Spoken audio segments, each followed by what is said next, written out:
Throughout your career, there will be times when you want or need to quit your job. It doesn't matter if this is the first time you're putting in your notice or you've done it a few times previously. It never seems to get any easier, does it? You probably have some ideas about how to resign your job, but it's important to remember a few key points. When you do, you'll find that you can maintain relations and advance your career at the same time.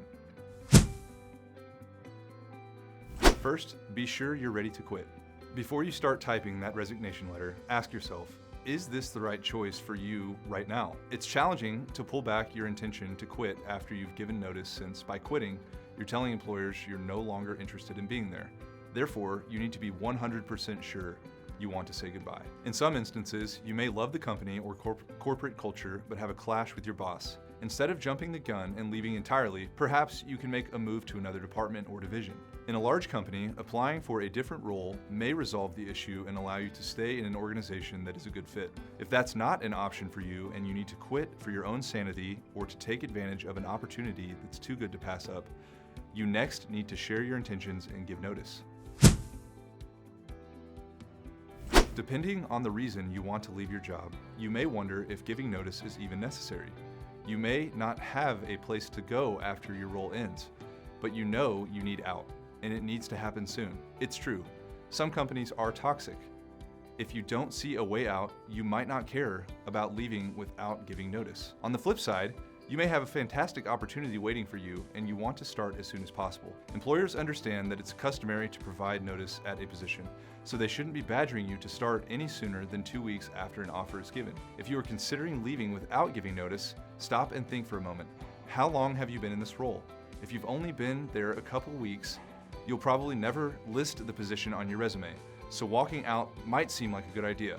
Of course, if you've been with the company for a long time, you might be wondering how you can resign while maintaining the relationships you've built and not burning bridges. And that's what it comes down to, burning bridges. No matter where you live and what industry you work in, it's a small world.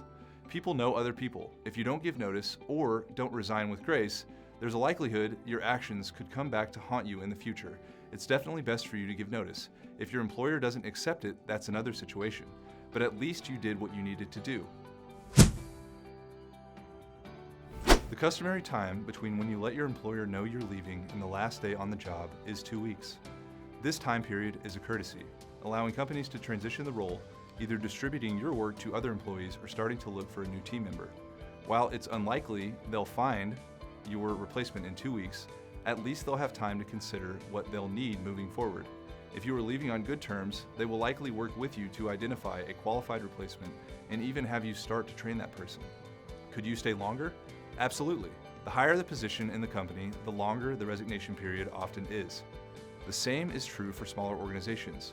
If you're the CEO of a nonprofit, for instance, you may stay on for 4 to 6 months to help transition to the new CEO. You may even be a part of the hiring committee. If you have a good relationship with the owner or your manager, you will likely let them know you're looking and be there while they look for your replacement. That means you'll be involved with the company for longer than 2 weeks. But in most instances, assume that if you give your notice on Friday the 1st, your last day will be Friday the 15th. It's important to note that a 2-week notice is not a legal requirement. Most states have at-will employment, so you can quit without notice. However, we're talking about taking the high road here, and that means you should give notice. In a time when electronic communication is often the first route to reach out to people, resigning with grace and dignity goes contrary to the norm.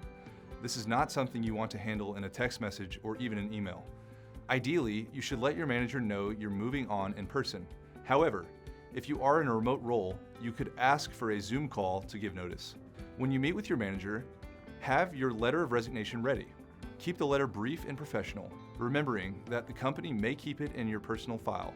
Simply share that you have appreciated your time with the company and are moving on, along with your proposed last day of employment. See the sample in the written lesson for an idea. Always tell your manager first before sharing the news with coworkers. You don't want your boss to be the last to know and hear about you quitting from someone other than you.